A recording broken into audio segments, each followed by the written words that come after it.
Working capital is the lifeblood of an organization.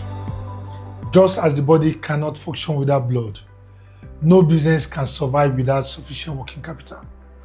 It is the fuel that keeps operations running, the cash that pays for everyday expenses, and the buffer that allows you to take opportunities when they come. Simply put, working capital is the difference between your current assets and your current liabilities. It is the cash, inventory, and receivables that keep the business running day to day. Without it, everything grinds to a halt. A company can have the best products, the best ideas, and the best people, but without working capital, it is like a car without fuel.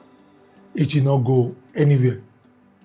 When Chams started in 1985, we had zero working capital. It began as a hobby, helping friends meeting their computers. There was no funding, no loans, just revenue from the work we did. We paid salaries, rent, and made small procurements, all from what we had. We did not raise external funding until 1996, when JKK Computers bought a 30% stake in Chams. Chams ran on internally generated revenue before we sought external funding. The story of the $1 million trading loan granted us by an American company in 1989 is a story worth telling another day. That slow and steady growth helped us stay grounded.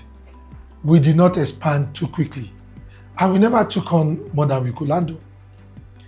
One of the most critical lessons we learned was that you don't need to wait for massive capital to start a business. You start with what you have, grow, and generate revenue. Capital is important, yes, but it should not stop you from getting started. By 2007, Chams had grown rapidly, and we raised 8.4 billion naira from the public through the Nigerian Stock Exchange. But we made a mistake. We sank almost all of it into the National ID Card project. Again, when the federal government wahala started, we ran out of cash. We were technically bankrupt. Salaries were delayed. Creditors were not paid. And no bank would lend us a dime. It was the darkest period in Chams history. We had grown ourselves out of cash. But we did not give up. We went back to our roots, generating working capital from revenue. We won 2 key state projects in Anambra and Osun, and slowly we rebuilt the Chams brand. By 2014, we are back on our feet, declaring profits and even paying dividends. The lesson here, always be mindful of your working capital. Grow within your means and never overextend. A key strategy that helped Chams survive was a sinking fund. It's a simple practice of setting aside a portion of revenue, raw cash, for emergencies.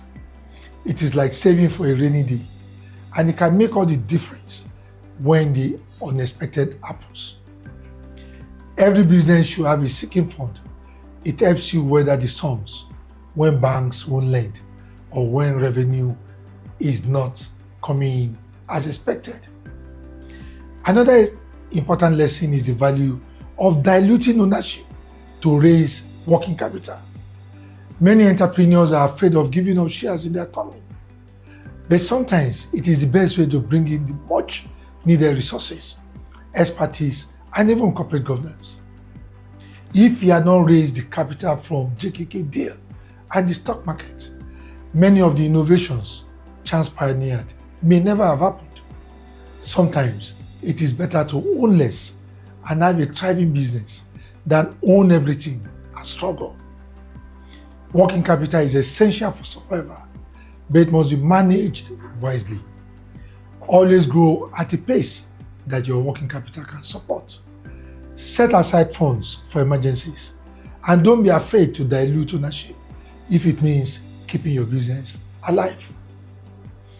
To recap this lesson titled Working Capital, remember these key nuggets.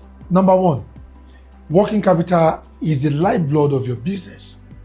Without it, everything grinds to a halt. You don't need massive capital to start a business. Start with what you have and grow from there. Number 3, the fastest way to sink a business is to grow faster than your working capital can support. Number 4, a sinking fund is your best defense against the unexpected. Set aside cash for emergencies. And the last one, number 5, sometimes owning less is the key to gaining more. Don't be afraid to dilute ownership for the survival of your business. Thank you for joining me today. Stay tuned for our next video where we explore more lessons from my journey at Chams Old Co PSC. God bless you.